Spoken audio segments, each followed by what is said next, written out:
அப்படின்னு பேரு 5 ஸ்லோகம். இந்த 5 ஸ்லோகத்தை உடம்புக்கு ரொம்ப படுத்துறது.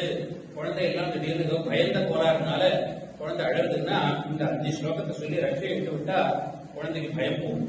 இந்திரிஜானி கிருஷிகேஷா பிராணானேனாராஜனோவது ஸ்வேதத்வீபதிஸ்தித்தம் மனோயோகேஸ்வரோவது ऋषिगर्भस्तु ते बुद्धिम् आत्मानं भगवान् परः क्रीडन्तुं पातु गोविन्दः शयानं पातु माधवः व्रजन्तमद्यात् वैकुण्ठः आसीनं त्वां श्रियःपतिः कुञ्जानं यज्ञपुत् पातु सर्वग्रहभयङ्करः डाकिन्यः यातुधान्यश्च कूष्माण्डायैर्भकग्रहाः भूतप्रेतपिशाचाश्च यक्षरक्षो विनायकाः कोटराः रेवती ज्येष्ठा पूतना मातृकादयः उन्मादायैक्यपस्माराः देहप्राणेन्द्रियद्रुहः स्वप्नदृष्टा महोत्पाताः वृद्धा बालग्रहास्तये सर्वे नश्यन्तु ते विष्णो नामग्रहणभीरवः।